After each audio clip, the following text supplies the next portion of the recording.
नमस्कार दोस्तों, आपका हमारे YouTube चैनल पर स्वागत है। आज हम आरपीएससी फर्स्ट ग्रेड परीक्षा और रीट परीक्षा के एक महत्वपूर्ण विषय के बारे में चर्चा करेंगे, जिसका नाम है स्कूल मैनेजमेंट, विद्यालय प्रबंधन। यह आरपीएससी फर्स्ट ग्रेड में बहुत ज़्यादा महत्वपूर्ण होता है और रीट में भी बहुत ज़्यादा महत्वपूर्ण होता है। तो आज हम स्कूल प्रबंधन के विषय के बारे में आपसे बात करेंगे। देखिए, सबसे पहले हम जो सब्जेक्ट पढ़ना चाह रहे हैं उसका नाम है educational management. Educational management, educational management को शैक्षिक प्रबंधन कहते हैं। शैक्षिक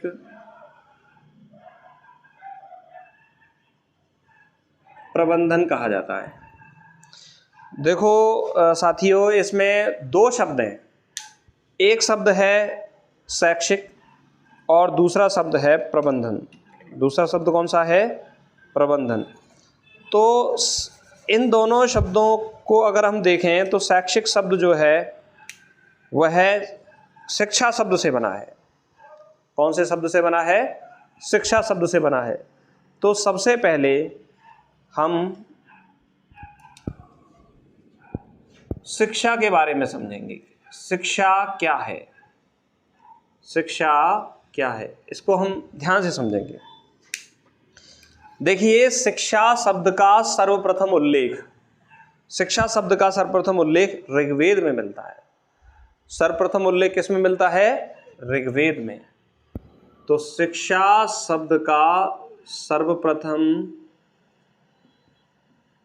उल्लेख मिलता है ऋग्वेद में। शिक्षा संस्कृत की शिक्ष धातु से बना है। शिक्ष धातु, इस शिक्ष धातु का अर्थ होता है बालक की अंतर्निहित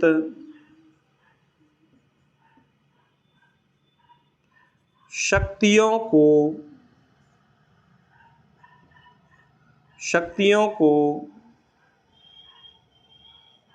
बाहर निकालना। यानी हम कह सकते हैं कि अंधकार से प्रकाश की ओर ले जाना। अंधकार से प्रकाश की ओर ले जाना। तो दोस्तों, सबसे पहले हम जो विषय के बारे में पढ़ रहे हैं उसके बारे में अच्छे से जानेंगे। विषय का नाम है शैक्षिक प्रबंधन, शिक्षा, एजुकेशनल मैनेजमेंट। इसमें दो शब्द हम देख रहे हैं। पहला शब्द है शैक्षिक। शैक्षिक शिक्षा शब्द से बना है।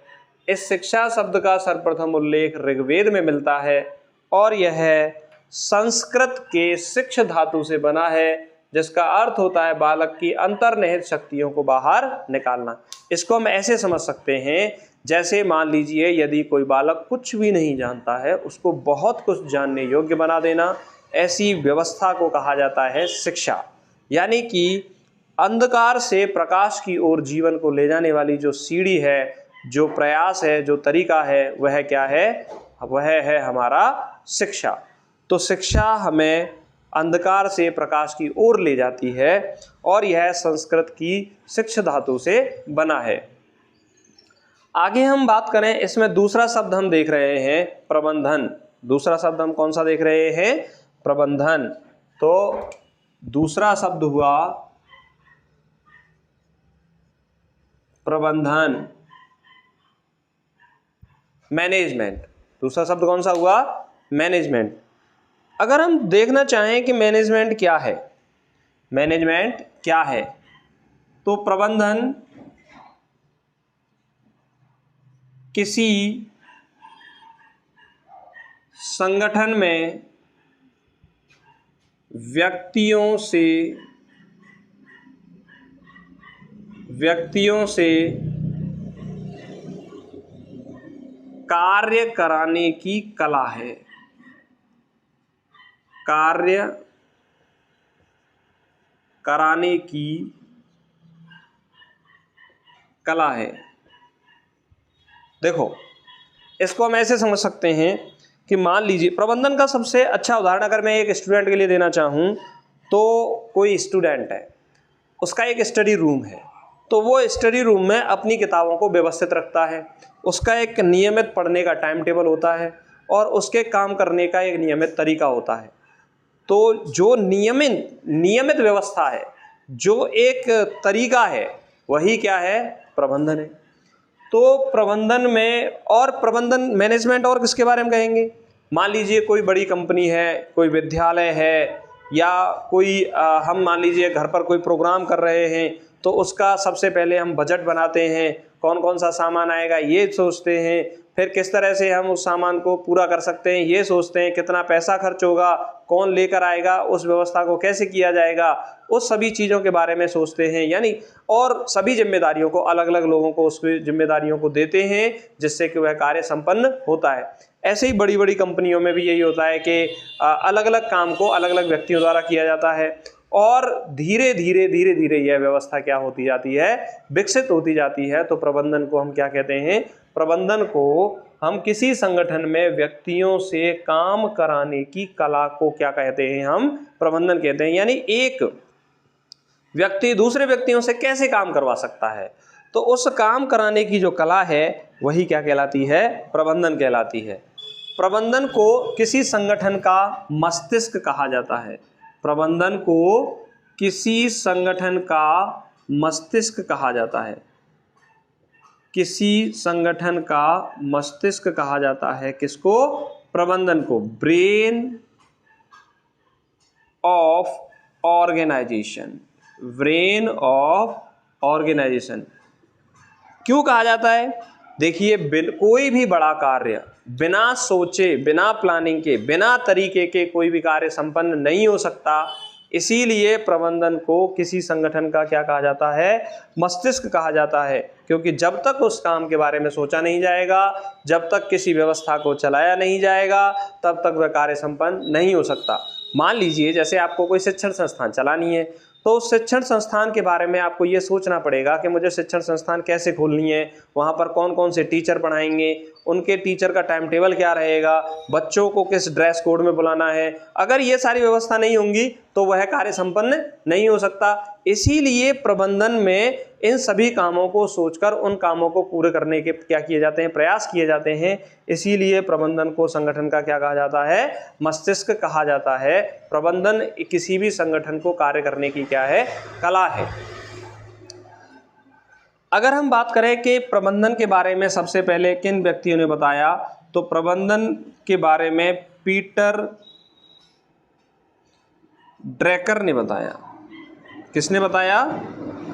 पीटर ड्रैकर ने बताया। और पीटर ड्रैकर को प्रबंधन का गुरु कहा जाता है। मोस्ट इंपॉर्टेंट है, ये पूछा जा सकता है कि प्रबंधन का गुरु या टीचर ऑफ मैनेजमेंट किसे कहा जाता है? पीटर ड्रैकर को। देखिए, दुनिया के ये ऐसा नहीं है कि प्रबंधन व्यवस्था केवल पीटर ड्रैकर नहीं बताई, ये लंबे समय से चली आ रही थी, लेकिन दुनिया को ये बताने वाला कि भाई हमें कोई कार्य करना है, एक तरीके से करना है, इस बात को सबसे पहले किसने बताया था? पीटर ड्रैकर ने बताया था। इसीलिए पीटर ड्रैकर को क्या कहा जाता है? प्रबंधन का गुरु कहा जाता है। देखिए, इन्होंने प्रबंधन के बारे में एक कथन दिया था, और उस कथन को मैं यहाँ लिख देता हूँ। प्रबंधन एक कथन दिया था। प्रबंधन किसी संगठन का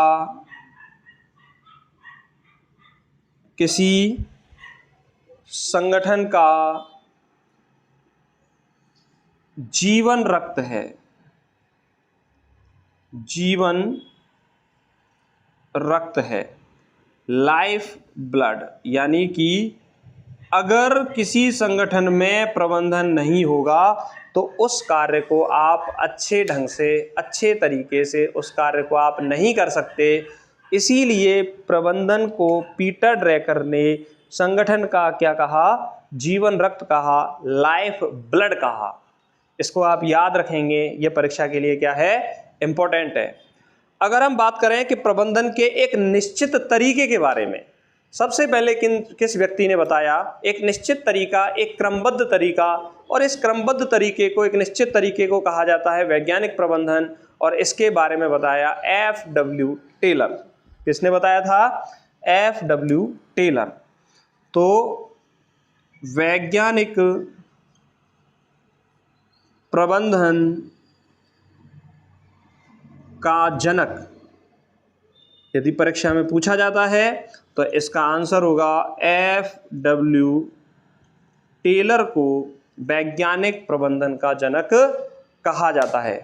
और यदि हम बात करें आधुनिक प्रबंधन का पिता या जनक या प्रबंधन के सिद्धांत का जन्मदाता, यहां ऊपर लिख देता हूं, आधुनिक प्रबंधन का जनक या फिर प्रबंधन के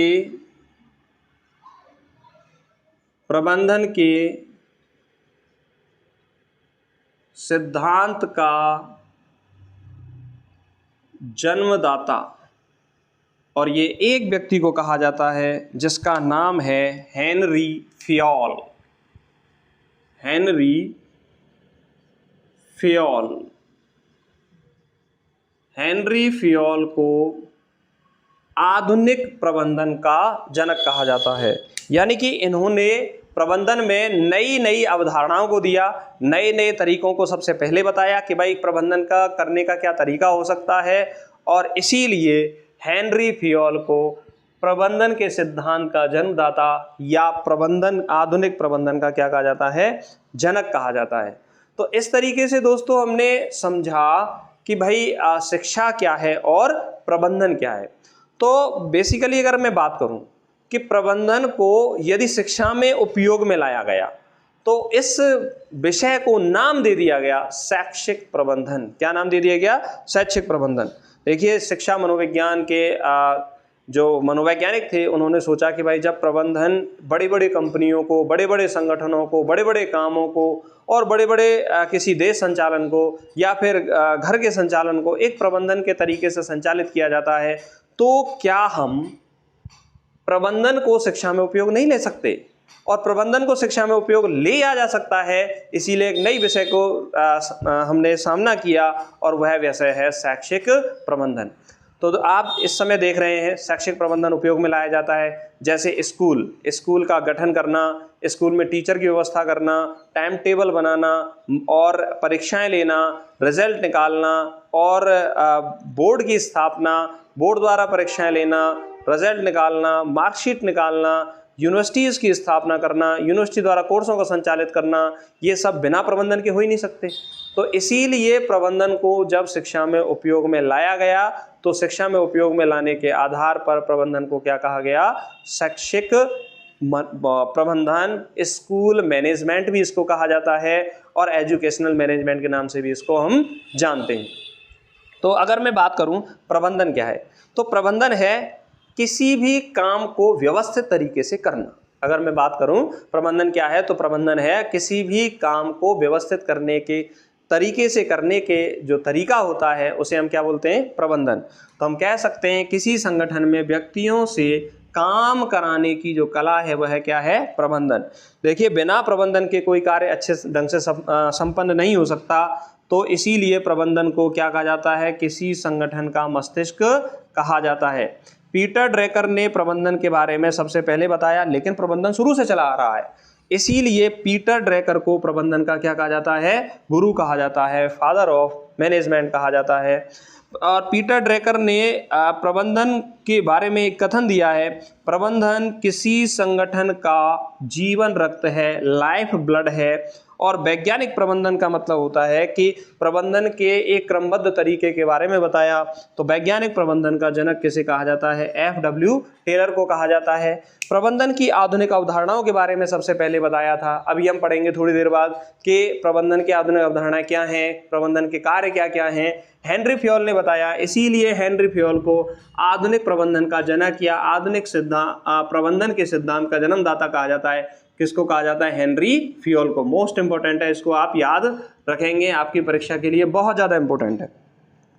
अब हम बात करें शिक्षा क्या है। देखिए शिक्षा का सबसे पहले उल्लेख किसमें मिलता है? ऋग्वेद में मिलता है। शिक्षा संस्कृत की शिक्ष धातु से बना है, जिसका अर्थ होता है बालक की अंतर्निहित शक्तियों को बाहर निकालना, अर्थात अंधकार से, अर्थात क्या हुआ?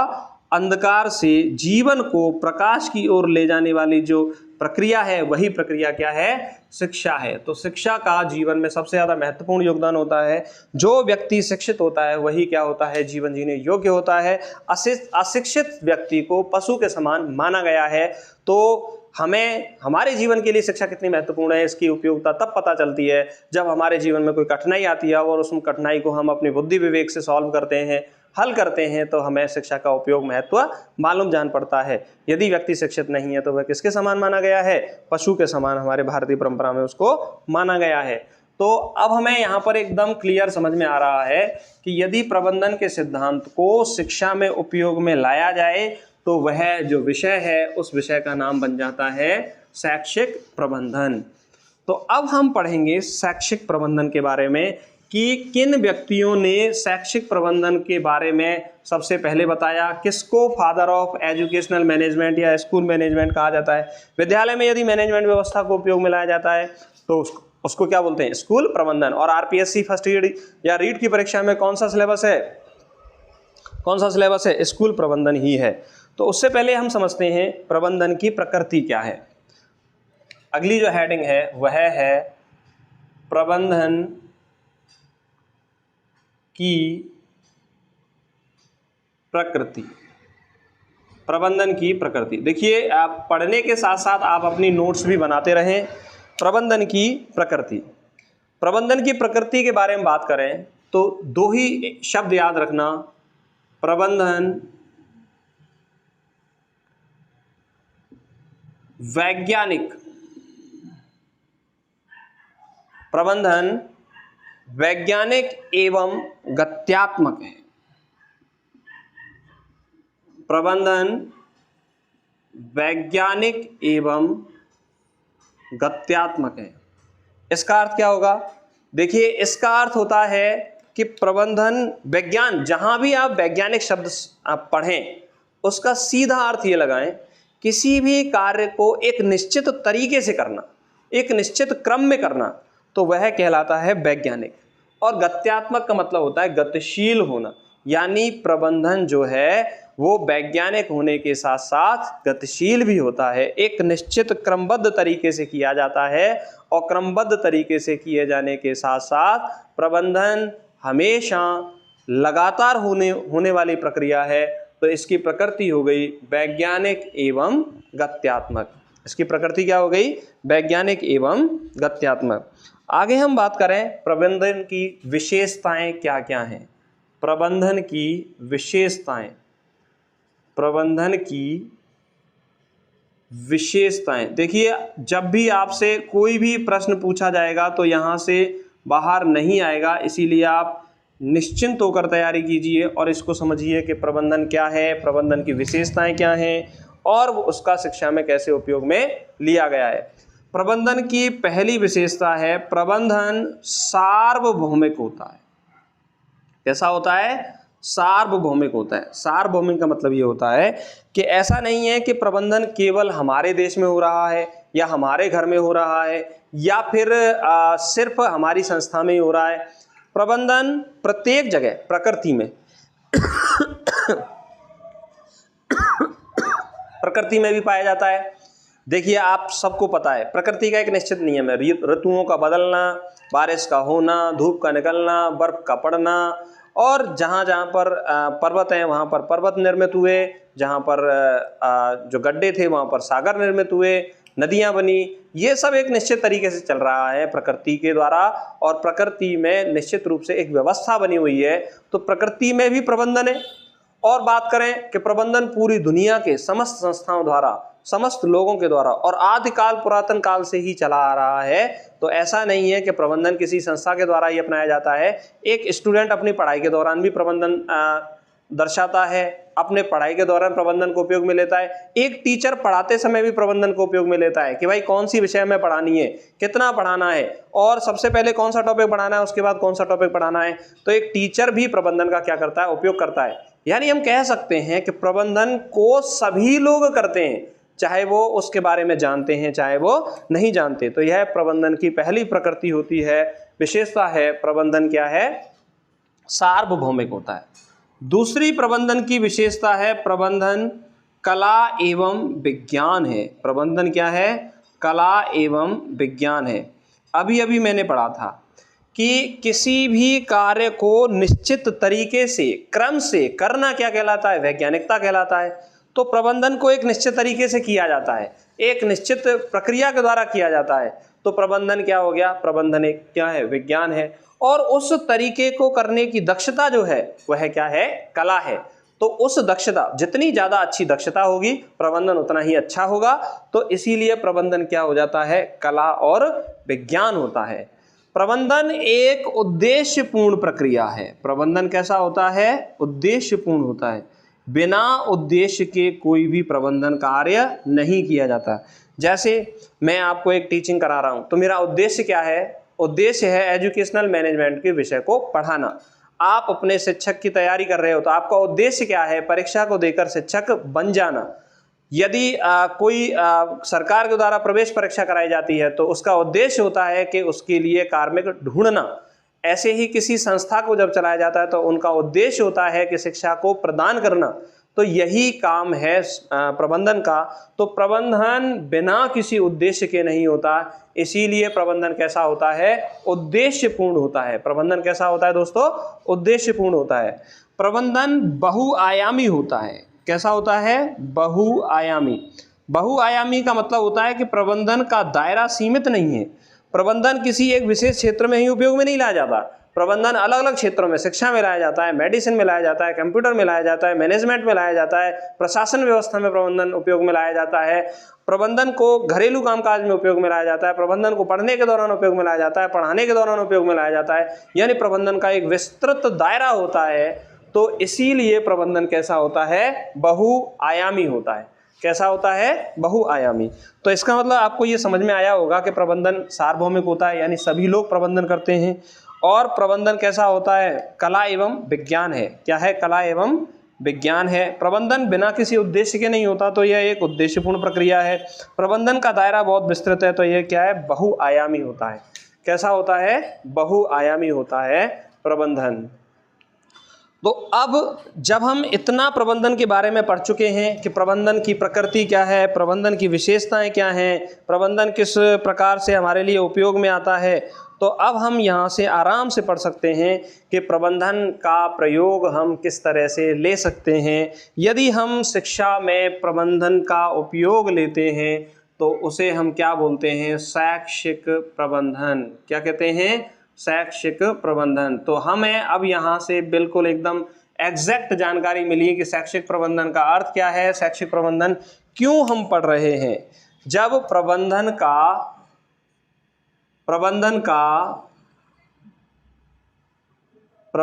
का शिक्षा में उपयोग, प्रबंधन का शिक्षा में उपयोग क्या कहलाता है, शैक्षिक प्रबंधन कहलाता है। तो इसको आप आसानी से समझ सकते हो कि हम शैक्षिक प्रबंधन क्यों पढ़ रहे हैं। निश्चित तरीके को अपनाया गया है शैक्षिक प्रणाली के दौरान, शिक्षा प्रणाली के दौरान, इसीलिए प्रबंधन को शैक्षिक प्रबंधन कहा जाता है, क्योंकि उसका उपयोग किस में कर रहे हैं, हम शिक्षा में कर रहे हैं। तो यदि प्रबंधन को शिक्षा में उपयोग में लेते हैं तो उसे क्या कहा जाता है, शैक्षिक प्रबंधन कहा जाता है।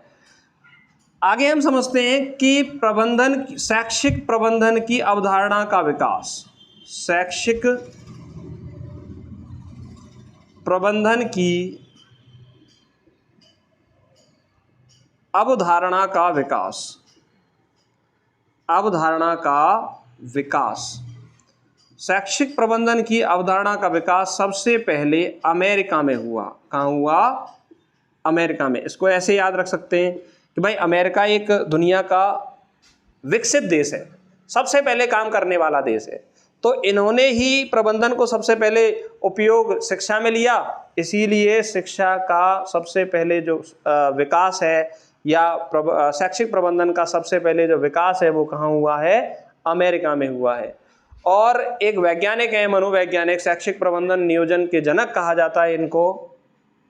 इंपॉर्टेंट है, शैक्षिक प्रबंधन या नियोजन का जनक, शैक्षिक प्रबंधन या नियोजन का जनक किसे कहा जाता है? लूथर गुलिक को। किसको कहा जाता है? लूथर गुलिक को। इन्होंने सबसे पहले प्रबंधन की प्रक्रिया को शिक्षा में लागू करने का प्रयास किया, शिक्षा में लागू करवाया, इसीलिए लूथर गुलिक को शैक्षिक प्रबंधन का क्या कहा जाता है? जनक कहा जाता है। तो यहाँ तक दोस्तों समझो कि यदि प्रबंधन को शिक्षा में उपयोग में लें तो वह विषय कौन सी बन जाती है? शैक्षिक प्रबंधन। शैक्षिक प्रबंधन की अवधारणा का विकास कहाँ हुआ है? कहाँ पर हुआ है? अमेरिका में हुआ है। और जिस तरह से प्रबंधन के बारे में दुनिया को सबसे पहले पीटर ड्रैकर ने बताया, उसी तरह से प्रबंधन का उपयोग शिक्षा में सबसे पहले किसने किया? लूथर गुलिक ने किया था। इसीलिए लूथर गुलिक को शैक्षिक प्रबंधन या शैक्षिक नियोजन का क्या कहा जाता है? जनक कहा जाता है। ये एक इंपॉर्टेंट पॉइंट है जो परीक्षा में पूछा जा सकता है, तो इसको आप याद रखिए। ठीक है, आगे हम बात करें। देखिए यहाँ पे हमने समझा प्रबंधन की प्रकृति, प्रबंधन की विशेषताएं और शैक्षिक प्रबंधन के बारे में समझा कि शैक्षिक प्रबंधन क्या होता है, शिक्षा में किस तरह से उपयोग में लाया जा रहा है। तो इस तरह से हमने शैक्षिक प्रबंधन के बारे में समझा है। आगे हम बात करें कि शैक्षिक प्रबंधन के कितने घटक होते हैं या भाग होते हैं। शैक्षिक प्रबंधन के कितने घटक या भाग होते हैं। तो अगला जो टॉपिक है वह है शैक्षिक प्रबंधन के तत्व। अगला टॉपिक है शैक्षिक प्रबंधन के घटक या तत्व। शैक्षिक प्रबंधन के कितने तत्व होते हैं। तो दोस्तों अगर हम शैक्षिक प्रबंधन के तत्वों के बारे में बात करें तो शैक्षिक प्रबंधन के 3 तत्व होते हैं। कितने तत्व होते हैं? 3 तत्व। इन 3 तत्वों को डिवाइड किया जा सकता है। 3 तत्वों को डिवाइड किया जा सकता है। पहला तत्व है भौतिक संसाधन। भौतिक संसाधन। आप ऐसे मान सकते हैं, जैसे मान लीजिए मुझे कोई स्कूल खोलना है, मुझे कोई स्कूल खोलना है। उस स्कूल की कैसी व्यवस्थाएं हो सकती हैं और उस स्कूल में मैं कैसे शैक्षिक प्रबंधन कर सकता हूं, तो उसे शैक्षिक प्रबंधन के क्या कहते हैं? घटक कहते हैं। तो भौतिक संसाधन के अंतर्गत, भौतिक संसाधन के अंतर्गत आता है आपका विद्यालय भवन। भौतिक संसाधन के अंतर्गत आपका क्या आएगा? विद्यालय भवन। विद्यालय भवन खोलना होगा। मुझे बच्चों के प्रयोग के लिए क्या बनानी होगी? प्रयोगशाला बनानी होगी। बच्चों के खेल के लिए मुझे क्या बनाना होगा? खेल का मैदान बनाना होगा। तो इस तरह से हम समझ सकते हैं क्या बनाना होगा? खेल का मैदान बनाना होगा। और बच्चों की पढ़ाई के लिए मुझे किसकी व्यवस्था करनी पड़ेगी? पुस्तकालय की व्यवस्था करनी पड़ेगी। तो जो भौतिक संसाधन विद्यालय में होते हैं उन्हीं को शैक्षिक प्रबंधन का पहला घटक माना गया है। जब ये घटक पूरा हो जाएगा तो दूसरे घटक की आवश्यकता होती है, और वह दूसरा जो घटक होता है वह होता है मानवीय संसाधन। दूसरा घटक कौन सा होता है? मानवीय संसाधन। मानवीय संसाधन। मानवीय संसाधनों से अर्थ हो गया यहाँ पर उस स्कूल में कौन? प्रधानाचार्य होना चाहिए। उस स्कूल में शिक्षक शिक्षिकाएं होनी चाहिए। शिक्षक शिक्षिकाएं होनी चाहिए। वहाँ यह भी क्या है? मानवीय संसाधनों के अंतर्गत आते हैं।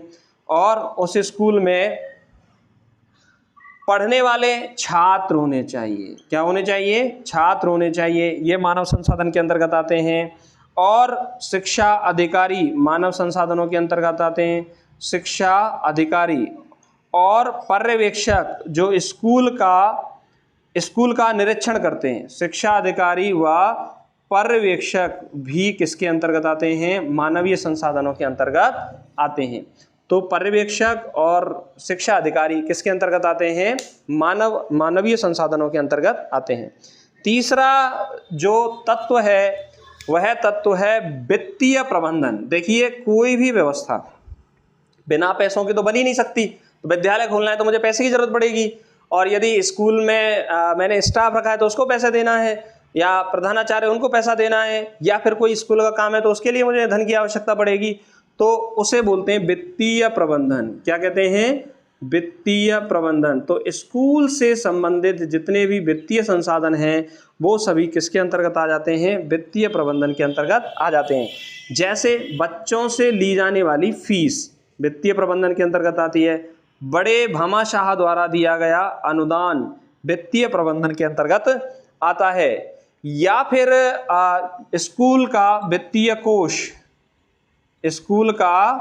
वित्तीय कोष, या समय समय पर सरकार द्वारा दी जाने वाली वित्तीय सहायता वित्तीय प्रबंधन के अंतर्गत आते हैं। दोबारा समझिए आप,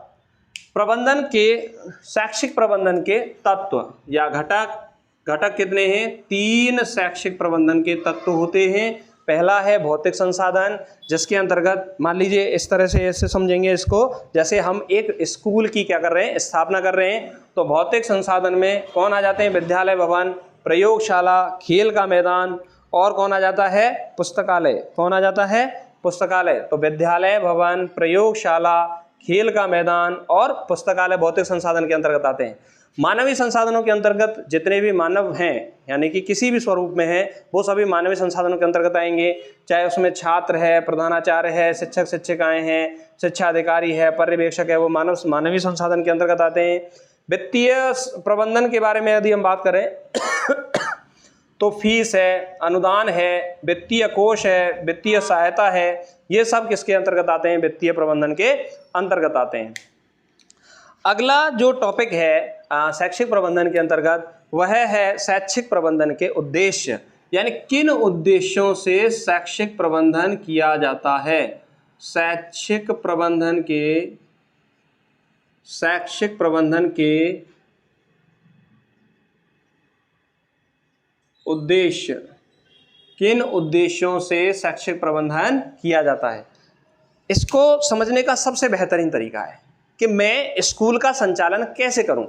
जिन जिन बातों से मैं स्कूल का संचालन कर सकता हूं, विद्यालय में बच्चों को शिक्षा दे सकता हूं, बच्चों की शिक्षा का विकास कर सकता हूं, वे सभी प्रक्रियाएं क्या हैं? उद्देश्य हैं। वे सभी प्रक्रिया क्या हैं? उद्देश्य हैं। जैसे कि पहला उद्देश्य है विद्यालय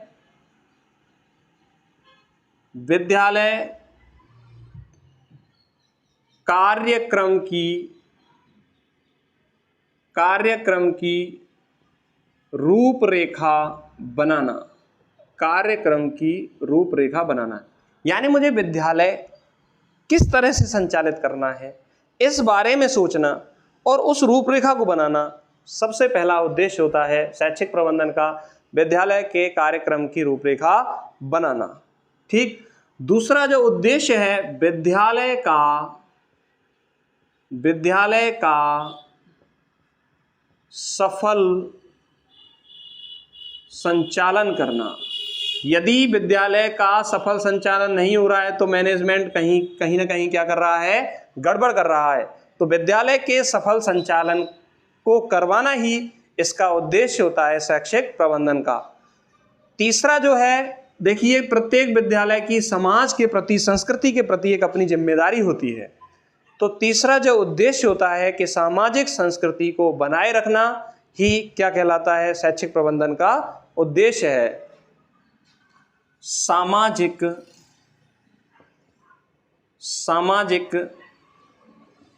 संस्कृति को बनाए रखना क्या है? शैक्षिक प्रबंधन का उद्देश्य होता है। कि भाई जिस समाज में विद्यालय खोला गया है, आसपास के लोगों की जो संस्कृति है उसकी सुरक्षा भी करनी है और बच्चों को शिक्षा देनी है।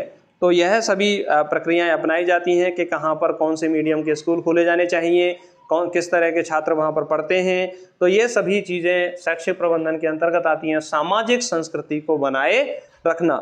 ठीक, दूसरा है अगला जो शैक्षिक प्रबंधन का उद्देश्य है, छात्रों का सर्वांगीण विकास व सकारात्मक दृष्टिकोण का विकास करना। छात्रों का सर्वांगीण विकास व सकारात्मक दृष्टिकोण विकसित करना।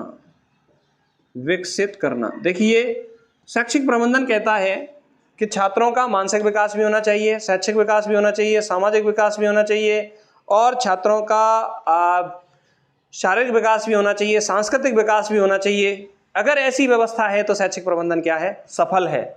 और छात्रों में अपने जीवन के प्रति एक सकारात्मक दृष्टिकोण होना चाहिए, छात्रों में शिक्षा के प्रति एक सकारात्मक दृष्टिकोण होना चाहिए, छात्रों को इस योग्य बनाया जाए कि वो शिक्षा को ग्रहण करने की क्या करें? कोशिश करें, वो कभी शिक्षा से दूर ना भागें। तो यह भी शैक्षिक प्रबंधन का क्या होता है? उद्देश्य होता है। आगे है शैक्षिक लक्ष्यों को प्राप्त करना। शैक्षिक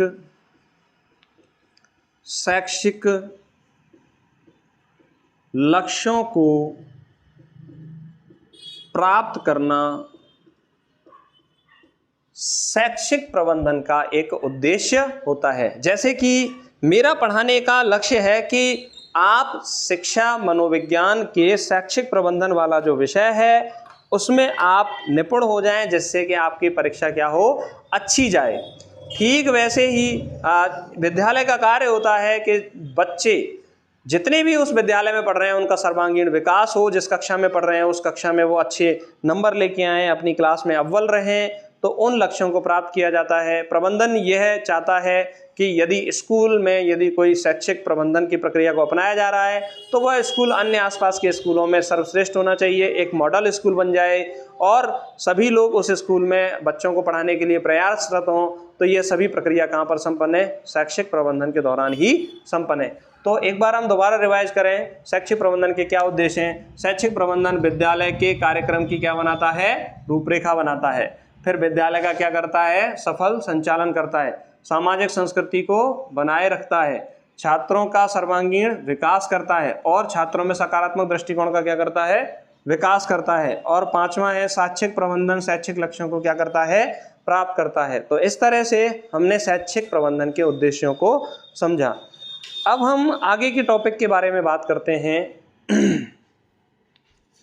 शैक्षिक प्रबंधन के कार्य या प्रबंधन के कार्य जो परीक्षा में पूछे जाते हैं। कुछ भी आए या ना आए, लेकिन कार्यों से संबंधित प्रश्न जरूर आता है। तो यदि आपको पूरा चैप्टर याद है या नहीं है, लेकिन कार्य यदि आपको याद है तो आप एक क्वेश्चन को आसानी से हल कर सकते हो, जो कि परीक्षा में पूछा ही जाता है। तो इसको जरूर याद रखें, इसको अच्छे से समझना है हमें, और जिससे कि हमारा प्रश्न परीक्षा में आने वाली जो परीक्षा में प्रश्न है वो गलत ना हो। तो अगला जो टॉपिक है वह है प्रबंधन के कार्य। तो इसको हम दोस्तों अच्छे से समझेंगे। अगला टॉपिक है प्रबंधन के कार्य। सबसे पहले प्रबंधन के बारे में हेनरी फ्योल ने बताया, और हेनरी फ्योल ने आधुनिक विचारधारा दी। इसीलिए हेनरी फ्योल के अनुसार प्रबंधन के कार्य कितने हैं? सबसे पहला प्रश्न आपसे पूछ लिया जाता है, हेनरी फ्योल के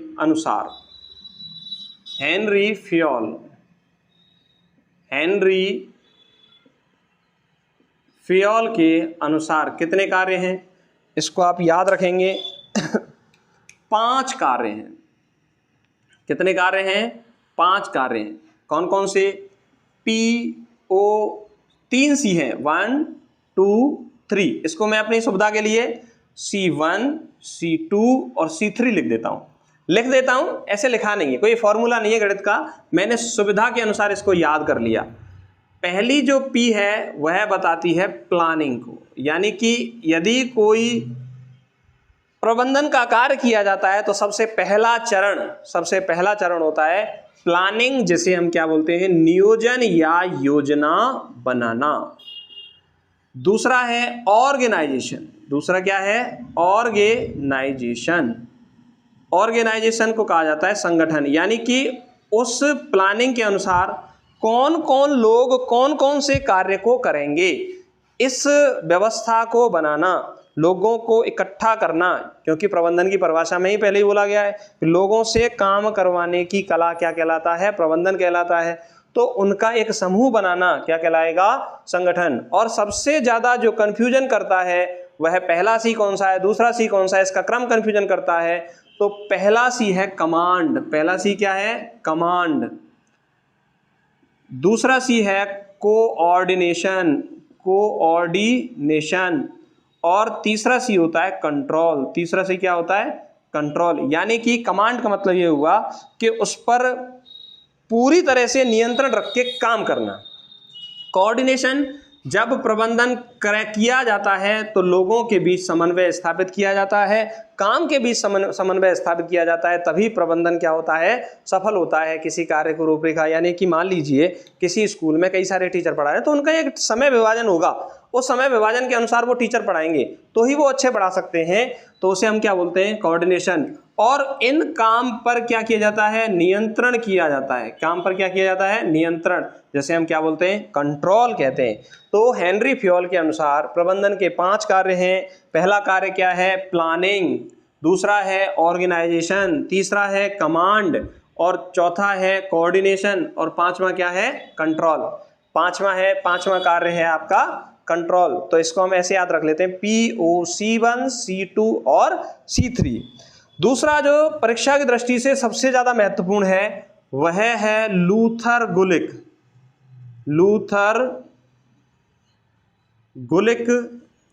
एवं उर्विक के अनुसार कार्य कितने हैं? लूथर गुलिक और उर्विक के अनुसार कार्य कितने हैं? तो लूथर गुलिक और उर्विक के अनुसार 7 कार्य हैं। लूथर गुलिक और उर्विक के अनुसार कितने कार्य हैं? 7 कार्य हैं। इन 7 कार्यों को हम एक फॉर्मूले से याद रखते हैं, पोस्डकॉर्ब, POSDCORB।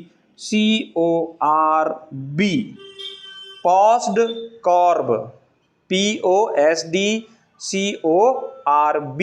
ठीक है, इसको हम 1 बाय 1 डिस्कस करेंगे। देखिए, लूथर गुलिक के अनुसार यहाँ पे मैं डिस्कस कर रहा हूँ। पहला कार्य है P का मतलब होता है प्लानिंग, यानी किसी भी काम को किया जाता है तो उसकी योजना बनाई जाती है, उस योजना बनाने को हम क्या बोलते हैं? नियोजन। दूसरा है PO मतलब ऑर्गेनाइजेशन। कौन कौन उस काम को करेगा उसे हम कहते हैं संगठन। क्या कहते हैं? संगठन। और S मतलब होता है स्टाफिंग। S मतलब क्या होता है?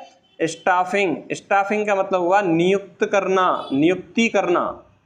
क्या हो गया? नियुक्ति करना।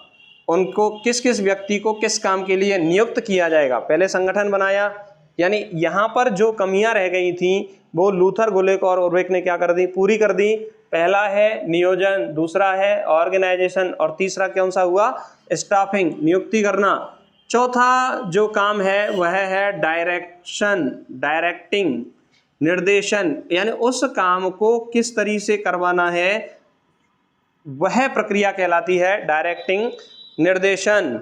और जो 5वां काम है CO को एक साथ लेते हैं, कोऑर्डिनेशन। जब वह काम चल रहा है तो उस काम में आपसी तालमेल बनाए रखना क्या कहलाता है? समन्वय। और 6वां जो कार्य है वह है रिपोर्टिंग। 6वां कार्य क्या है? रिपोर्टिंग, यानी समय समय पर रिपोर्ट करना कि वह कार्य कैसा चल रहा है, और इस प्रक्रिया को कहा जाता है प्रतिवेदन। क्या कहा जाता है? प्रतिवेदन। और 7वां जो कार्य है वह है बजटिंग। कार्य क्या है? बजटिंग। बजटिंग का मतलब हुआ कि लेखा जोखा तैयार करना, कितना पैसा खर्च हुआ, कितना खर्च होना है और कितना हम उसमें लगा रहे हैं और हम अपने कार्य में कहाँ तक सफल हो रहे हैं, तो उसे हम क्या बोलते हैं? बजटिंग। क्या कहते हैं? बजटिंग। अगर हम बात करें यहाँ पर एक इम्पोर्टेंट अगर हम पॉइंट की बात करें कि हेनरी फ्योल के अनुसार संगठन के सिद्धांत कितने? देखिए कार्य हैं 5 और संगठन के सिद्धांत की संख्या आपसे पूछी जा सकती है। संगठन के सिद्धांत कितने हैं? तो हेनरी फ्योल के अनुसार संगठन के सिद्धांत हैं 14। कितने हैं? 14। ऐसे याद रखो कार्य हैं 5, 5 को 2 भागों में ढूंढना, 1 + 4, 1 + 4 तो 1 4 हो जाएगा, तो उससे क्या कहेंगे? 14। और यदि हम बात करें लूथर गुलिक के अनुसार संगठन के सिद्धांत, लूथर गुलिक के अनुसार संगठन के सिद्धांत कितने हैं? संख्या पूछी जा सकती है आपसे, तो उसकी संख्या है 10। कितनी है? 10। और यदि आपसे पूछे कि उर्बिक के अनुसार संगठन के सिद्धांत, उर्बिक के अनुसार संगठन के सिद्धांत की संख्या यदि पूछे आपसे, तो इनकी संख्या है 8। कितनी है? 8। तो लूथर गुलिक के अनुसार संगठन के सिद्धांत कितने हैं? 10। और उर्बिक के अनुसार कितने हैं संगठन के सिद्धांत? संगठन के सिद्धांत की संख्या है 8। तो दोबारा से हम इसको एक बार रिवाइज करते हैं। देखिए प्रबंधन के कार्य के बारे में हम पढ़ रहे थे। प्रबंधन के कार्य में हेनरी फ्योल के अनुसार कितने कार्य हैं? 5 कार्य हैं। कौन कौन से कार्य हैं? PO, C1, C2, C3। इनका क्रम पूछा जाता है। पहली C क्या है, दूसरी C क्या है और तीसरी C क्या है? पहली C है प्लानिंग, दूसरा O ऑर्गेनाइजेशन, तीसरा कमांड और चौथा है कोऑर्डिनेशन और पांचवा है कंट्रोल। लूथर गुलिक सबसे ज्यादा परीक्षा में पूछा जाता है। दोनों ही इंपॉर्टेंट है परीक्षा में, इसलिए आप इसको याद रखेंगे। लूथर गुलिक एवं उर्बिक के अनुसार कितने कार्य हैं? 7 कार्य हैं। और 7 कार्य हैं तो कौन से कार्य हैं? वो पोस्ड कॉर्ब फॉर्मूले से याद रखते हैं हम। Posed कॉर्ब, POSDCORB। P का मतलब क्या होता है? प्लानिंग, O का मतलब ऑर्गेनाइजेशन, S का मतलब स्टाफिंग, D का मतलब डायरेक्टिंग, CO का मतलब कोऑर्डिनेशन, R का मतलब रिपोर्टिंग और B का मतलब बजटिंग। यानी सबसे पहले किसी काम को करने की प्लानिंग बनाई जाती है, फिर लोगों का संगठन बनाया जाता है, फिर कौन कौन किस काम को करेगा तो उसको स्टाफिंग या नियुक्ति करना कहते हैं। काम कैसे किया जाना है ये समझाना क्या कहलाता है? निर्देशन कहलाता है। और उस काम को एक आपसी मेलजोल के द्वारा करना क्या कहलाता है? समन्वय कहलाता है। और प्रतिवेदन मतलब उस काम की बार बार रिपोर्ट लेना कि हमने काम की सफलता कहाँ तक प्राप्त की, तो उसे हम क्या बोलेंगे? प्रतिवेदन। और 7वां जो है उसकी रूप लेखा जोखा तैयार करना, बजट तैयार करना, उसे हम क्या बोलते हैं? बजटिंग। तो इस तरह से हम इनको याद रख सकते हैं। अगर हम बात करें संगठन के सिद्धांत के बारे में तो हेनरी फ्योल के अनुसार कितने हैं? 14। याद कैसे रख सकते हैं? काम 5 तो 2 तोड़ देंगे तो या 1 + 4 क्या हो जाएगा? 14। तो अच्छा लूथर गुलिक के अनुसार क्या हो जाएंगे? 10। और उर्बिक के अनुसार कितने हो जाएंगे? 8। कितने हो जाएंगे? 8 संगठन के सिद्धांत। आगे हम अन्य कार्यों के बारे में बात करें कि प्रबंधन और कौन कौन से काम करता है। प्रबंधन और कौन कौन से काम करता है? देखिए 7 कामों के बारे में हमने अभी देखा। प्रबंधन प्लानिंग करता है, प्रबंधन ऑर्गेनाइजेशन संगठन करता है, प्रबंधन नियुक्ति करता है, स्टाफिंग डायरेक्शन करता है, प्रबंधन समन्वय करता है, प्रबंधन प्रतिवेदन देता है, प्रबंधन और बजट का लेखा जोखा तैयार करता है प्रबंधन। और क्या काम करता है? देखिए प्रबंधन लोगों में काम करने के लिए अभिप्रेरणा देता है। लोगों में काम करने के लिए क्या देता है? अभिप्रेरणा देता है। जब तक अभिप्रेरणा नहीं होगी तब तक उस प्रबंधन संगठन के व्यक्ति उस कार्य को करने के लिए क्या है? राजी नहीं होंगे, उस काम को आसानी से नहीं करेंगे। तो आप देखते होंगे कि जब हमारे अंदर जोश होता है, उस काम करने की जिज्ञासा होती है, तो उस काम को हम आसानी से कर सकते हैं। तो प्रबंधन का जो अन्य कार्य है वह कौन सा है? अभिप्रेरणा। और चूंकि इसका बहुत महत्वपूर्ण रोल होता है, इसीलिए अभिप्रेरणा को प्रबंधन का हृदय कहा जाता है। क्या कहा जाता है? प्रबंधन का हृदय, हार्ट ऑफ मैनेजमेंट। किसको? मोटिवेशन। अभिप्रेरणा को कहा जाता है, अभिप्रेरणा को कहा जाता है। अगला जो अन्य कार्य है वह है संप्रेषण। अगला जो महत्वपूर्ण कार्य है वह कौन सा है? संप्रेषण। देखिए संप्रेषण के बारे में ना तो हेनरी फ्योल ने बताया और ना ही उन्होंने बताया। देखिए सी से बनता है कम्युनिकेशन। कम्युनिकेशन याद रखिए, लूथर गुलिक उर्बिक किसी ने भी संप्रेषण के बारे में नहीं बताया। लेकिन आप सब जानते हो कि जब तक एक सफल संप्रेषण नहीं होगा तब तक किसी काम को नहीं किया जा सकता। आपने डायरेक्टिंग तो कर दी, लेकिन उसका समय पर क्या है, निर्देशों को संप्रेषित किया जाएगा, तभी वह कार्य अच्छे से हो सकता है। तो जो कार्य है वह संप्रेषण के द्वारा अच्छा होता है। इसीलिए संप्रेषण को प्रबंधन का शक्ति ग्रह कहते हैं। संप्रेषण को क्या बोलते हैं, प्रबंधन का शक्ति ग्रह कहते हैं, शक्ति ग्रह कहते हैं। बिना संप्रेषण के अच्छा काम नहीं हो सकता। यानी कि एक अच्छी रोड वही होती है जहां पर तेजी से काम होता है। संप्रेषण किसी काम को तेजी से करवाने में सहायता करता है, और हम लोग तेजी से कहां पर चलते हैं, हाईवे पर चलते हैं। इसीलिए संप्रेषण को प्रबंधन का हाईवे कहा जाता है। क्या कहा जाता है, प्रबंधन का हाईवे कहा जाता है। संप्रेषण को प्रबंधन का हाईवे कहते हैं। देखिए, संप्रेषण प्रबंधन में महत्वपूर्ण भूमिका निभाता है। इसीलिए प्रबंधन का नाड़ी तंत्र भी कहते हैं। क्या बोलते हैं, नाड़ी तंत्र। किसको कहा जाता है, संप्रेषण को 3 नामों से जाना जाता है, प्रबंधन का शक्ति ग्रह, प्रबंधन का हाईवे और प्रबंधन का नाड़ी तंत्र संप्रेषण को माना जाता है। अगली हम बात करें कि और कौन कौन से कार्य करता है प्रबंधन, तो प्रबंधन कार्यों की क्या करता है, मूल्यांकन करता है। क्या करता है, मूल्यांकन। ये बताता है, निर्णय देता है कि कार्य सही हुआ या नहीं हुआ, या फिर कार्य किस तरह से किया जाना चाहिए थे, कार्य में क्या कमियां हैं, या कार्य बहुत अच्छे ढंग से हुआ है तो प्रबंधन एक सफलता को उस प्रबंधन की सफलता को कैसे दिया जाना चाहिए। तो इन सभी प्रक्रियाओं को करने की जो प्रक्रिया होती है वह क्या कहलाती है, मूल्यांकन कहलाती है। और प्रबंधन उस कार्य को करने के लिए नवाचार का प्रयोग भी करता है। नवाचार का अर्थ क्या होता है कि किसी भी काम को नए तरीके से करना, नया एक मार्ग अपनाना, उसे हम क्या बोलते हैं, नवाचार कहते हैं। तो प्रबंधन मूल्यांकन भी करता है, और प्रबंधन क्या करता है, नवाचार भी करता है। और क्या काम करता है, प्रबंधन कार्य का निरीक्षण भी करता है। प्रबंधन क्या करता है, निरीक्षण भी करता है, और प्रबंधन पर्यवेक्षण भी करता है। प्रबंधन क्या करता है, पर्यवेक्षण भी करता है। अब आप कहोगे सर जी, आप ये तो हमें एक जैसे शब्द दिखाई देते हैं, लेकिन क्या ये एक जैसे नहीं। देखिए, निरीक्षण को ऑब्जर्वेशन कहा जाता है। जब भी निरीक्षण किया जाएगा तो कोई ना कोई टीका टिप्पणी की जाएगी और लिखित प्रमाण प्रस्तुत किया जाएगा। लेकिन जब पर्यवेक्षण किया जाता है तो वहां पर टीका टिप्पणी की जा सकती है, नहीं भी की जा सकती, और कुछ भी लिखित प्रमाण देने की कोई भी आवश्यकता नहीं है। लेकिन बाहरी तौर पर सरसरी निगाह से पर्यवेक्षण किया जा सकता है। तो दोनों काम करता है प्रबंधन, निरीक्षण भी करता है और पर्यवेक्षण भी करता है। देखिए, स्कूल मैनेजमेंट के अंतर्गत एक बड़ा टॉपिक भी है निरीक्षण एवं पर्यवेक्षण, तो इसको भी हम अच्छे से समझेंगे कि निरीक्षण क्या होता है और पर्यवेक्षण क्या होता है। तो हमने सबसे पहले हेनरी फ्योल के अनुसार 5 कार्य समझे, PO, C1, C2 और C3। P मतलब प्लानिंग ऑर्गेनाइजेशन, C1 क्या था, कमांड, C2 क्या था, कोऑर्डिनेशन, और C3 क्या था, C3 था कंट्रोल। और लूथर गुलिक के अनुसार हमने 7 कार्य पढ़े।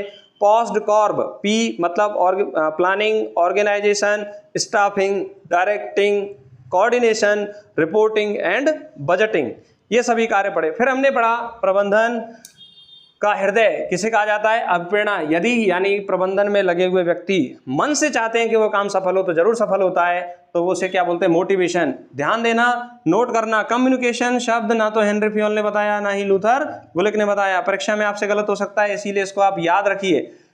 संप्रेषण को प्रबंधन का क्या कहा जाता है, शक्ति ग्रह, प्रबंधन का हाईवे, प्रबंधन का नाड़ी तंत्र। और क्या काम करता है प्रबंधन, मूल्यांकन करता है, नए तरीकों के बारे में इजाद करता है, जैसे हम क्या बोलते हैं, नवाचार। क्या बोलते हैं इसको, नवाचार, इनोवेशन कहते हैं इसको हम, क्या बोलते हैं, इनोवेशन, नवाचार कहते हैं इसको। फिर निरीक्षण ऑब्जर्वेशन करता है, और सुपरविजन पर्यवेक्षण भी कौन करता है, प्रबंधन करता है। देखिए, अगला जो टॉपिक है वह है प्रबंधन के आधुनिक प्रबंधन के कारक। आधुनिक प्रबंधन के कारक, अगला टॉपिक क्या है, आधुनिक प्रबंधन के कारक। यानी कि आधुनिक समय में प्रबंधन किस तरह से किया जाता है, किस प्रकार से किया जाता है। तो आधुनिक प्रबंधन के 3 कारक हैं। संख्या आपसे पूछी जा सकती है, कितने कारक हैं, 3 कारक हैं। पहला, सबसे पहले हमें प्रबंधन करने के लिए प्रबंधन विज्ञान पढ़ना पड़ेगा। क्या पढ़ना पड़ेगा, प्रबंधन विज्ञान पढ़ना पड़ेगा। उस प्रबंधन को कैसे किया जाए, उसको प्रशासनिक व्यवस्था में कैसे लाया जाए, तो उसे बोलते हैं प्रशासनिक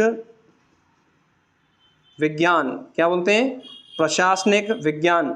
और किस तरह से हम व्यवहार में उपयोग में लाकर उस काम को कर सकते हैं, तो वह होती है व्यवहारवादी विज्ञान। क्या होती है? व्यवहारवादी विज्ञान।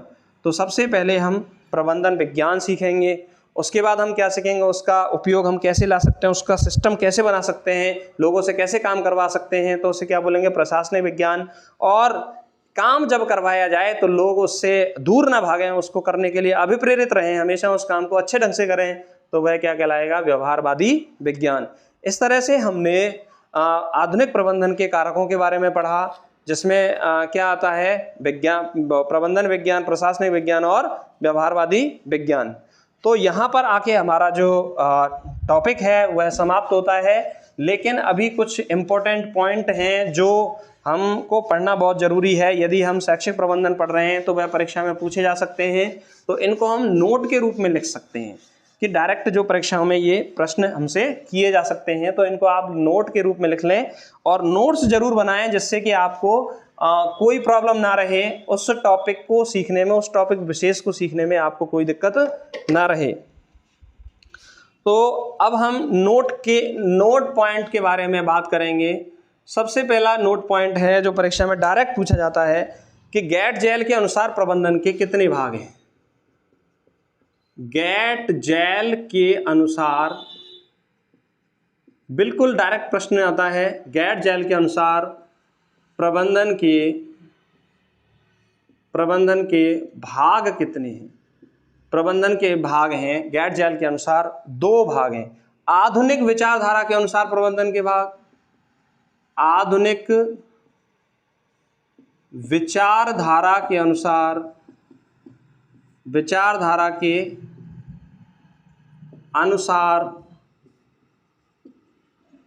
प्रबंधन के भाग, आधुनिक विचारधारा के अनुसार प्रबंधन के भाग कितने हैं? 6। ये मत अब समझना है हमें कि भाई पढ़ने के लिए तो देखिए बहुत बड़ा सिलेबस होता है, कितना पढ़ते जाएंगे, लेकिन हमें वही चीज़ पढ़नी है जो परीक्षा में आती है।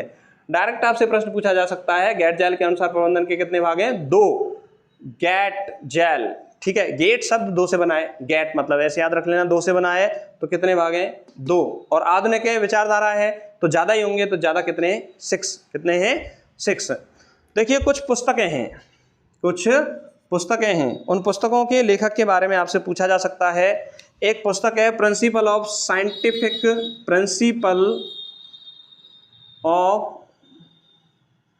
Scientific management.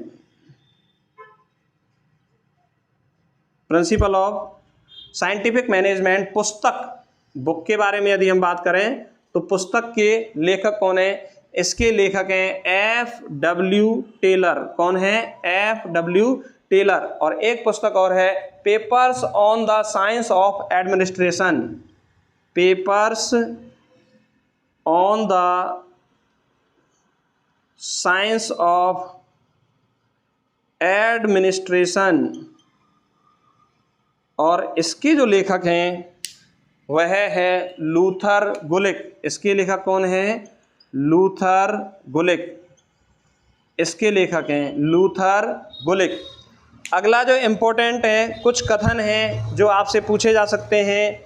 एक कथन है हिलकर्ट के अनुसार। हिलकर्ट के अनुसार क्या कथन है? तो हिलकर्ट के अनुसार प्रबंधन के क्षेत्र में कला और विज्ञान एक ही सिक्के के 2 पहलू हैं। प्रबंधन के क्षेत्र में कला और विज्ञान, ये पूछा जा सकता है आपसे, एक नॉर्मल सा प्रश्न है, कला और विज्ञान एक ही सिक्के के 2 पहलू हैं। 2 पहलू हैं। इस तरह से आपसे ये स्टेटमेंट पूछा जा सकता है, किसने कहा था कि प्रबंधन के क्षेत्र में कला और विज्ञान एक ही सिक्के के 2 पहलू हैं। अगला है कोठारी आयोग ने कहा कि भारत का भविष्य, कोठारी आयोग ने कहा, कोठारी आयोग का स्टेटमेंट भी पूछा जा सकता है आपसे। कोठारी आयोग ने कहा भारत का भविष्य भारत का भविष्य उसकी कक्षाओं में निहित है, उसकी कक्षाओं में निहित है। यानी कोठारी आयोग ने माना है कि भारत का भविष्य स्कूल की कक्षाओं में निर्मित हो रहा है। तो यहाँ पर स्कूल में शैक्षिक प्रबंधन का महत्वपूर्ण योगदान होता है, इसीलिए शैक्षिक प्रबंधन यदि सफल तरीके से किया जाएगा तो हम भारत के लक्ष्यों को क्या कर सकते हैं, आसानी से प्राप्त कर सकते हैं। और अगला जो लास्ट पॉइंट बचता है नोट का, वह लूथर गुलिक के अनुसार विभागीय संगठन के आधार।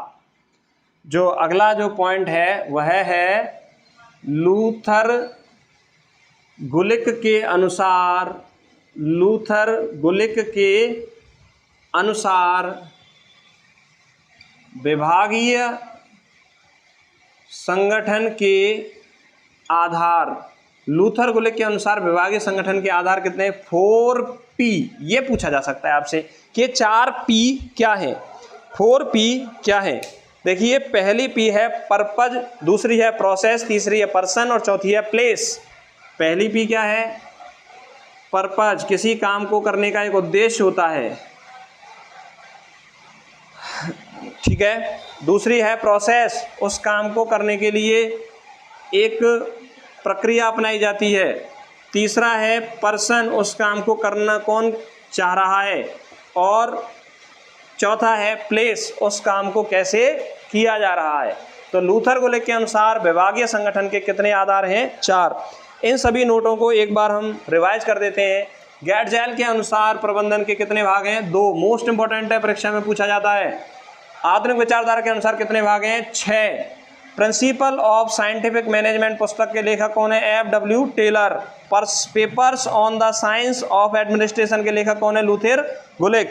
हिलकर्ट ने एक स्टेटमेंट दिया है कि प्रबंधन के क्षेत्र में कला और विज्ञान एक ही सिक्के के 2 पहलू हैं। याद रखने का तरीका, सिक्का हिल गया, सिक्का हिल गया, सिक्का हिल गया, तो सिक्के से बन जाएगा कला और विज्ञान के पहलू, और हिल से मतलब बन जाएगा हिलकर्ट। कोठारी आयोग ने कहा था भारत का भविष्य उसकी कक्षाओं में निहित है। लूथर गुलिक के अनुसार विभागीय संगठन के कितने आधार हैं? 4P। पहला है पर्पज, किसी उद्देश्य से, प्रोसेस, उस प्रक्रिया को, पर्सन कौन कर रहा है, और प्लेस, वह कार्य कहाँ पर किया जा रहा है। तो दोस्तों, मैं समझता हूँ आपको ये टॉपिक मैंने जिस तरीके से आपको पढ़ाया है वो एकदम समझ में आया होगा।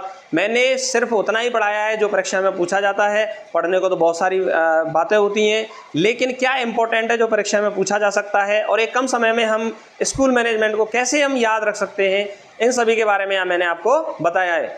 और आपको ये क्लास कैसी लगी कमेंट सेक्शन बॉक्स में ज़रूर बताना कि हमें ये क्लास कैसी लगी है और कितनी इफेक्टिव आपके लिए क्लास है, या कितना योगदान दे रही है आपकी तैयारी में। और इस चैनल को ज़रूर सब्सक्राइब करें, जितने भी नए व्यूवर्स हैं वो ज़रूर देखें। और इसी के साथ मैं कहता हूँ नमस्कार, धन्यवाद।